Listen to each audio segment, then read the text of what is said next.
Hai, apa kabar? Kali ini, kita bertemu dalam penyuluhan digital edisi 1. Kecanduan media sosial merujuk kepada seseorang yang terlalu banyak menghabiskan waktu bermain media sosial. Tanda kecanduan media sosial seringkali tidak disadari seperti mudah emosional, mengeluh sakit kepala dan tidak suka beraktivitas motorik di luar ruangan. Gangguan jiwa ringan menjadi salah satu akibat dari kecanduan media sosial, seperti mengagumi dirinya secara berlebihan, perbedaan sikap di dunia maya dan dunia nyata, hobi mengintip orang lain dan gemar mengarang cerita penderitaan hidupnya untuk mendapatkan perhatian dari orang lain.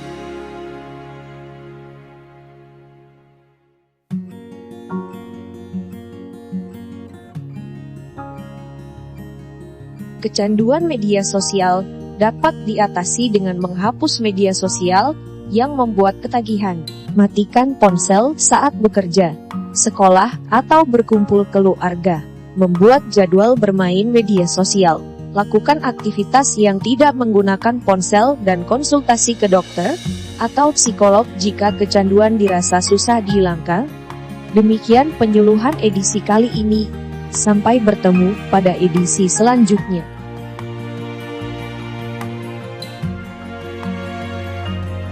Pernahkah Anda merasa sulit fokus, sering cemas, lelah secara mental dan emosi, dan seakan tidak punya cukup waktu dalam satu hari? Pernah? Mungkin bisa coba puasa media sosial.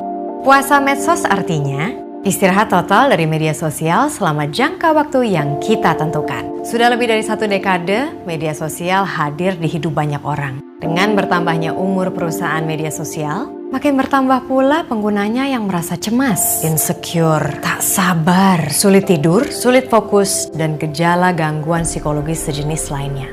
Saya salah satunya, dan saya yakin saya tidak sendiri. Sejak 2016, saya bereksperimen, pelan tapi pasti, menarik diri dari media sosial. Pada 2019, saya menjalankan eksperimen paling drastis, puasa medsos selama sebulan penuh.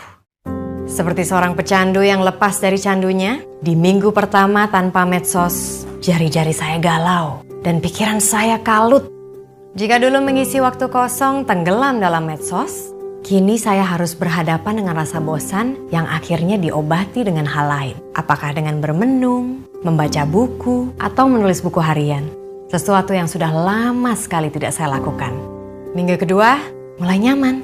Sangat nyaman sampai-sampai memikirkan untuk login medsos saja membuat saya merasa cemas. Cemas karena saya mulai merasakan nikmatnya hidup di dunia nyata daripada di dunia maya.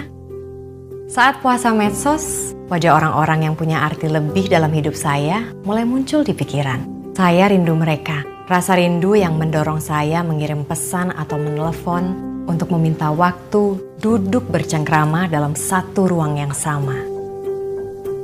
Menikmati koneksi sesungguhnya.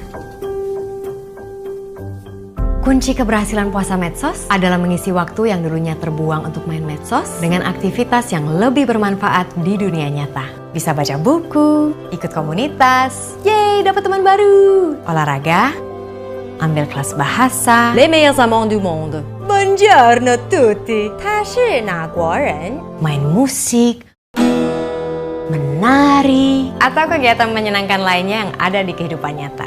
Ketika puasa medsos, rasakan perhatian kita kembali berangsur utuh, tidak lagi terbagi-bagi. Kita juga tidak lagi merasa diburu-buru waktu.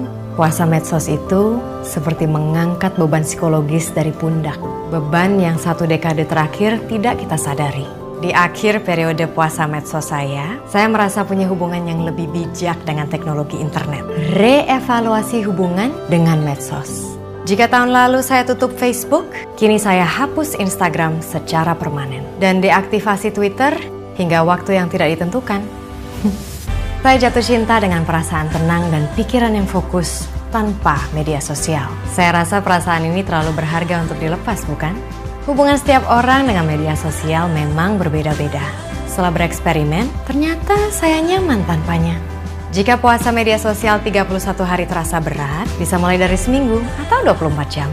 Selamat mencoba puasa media sosial.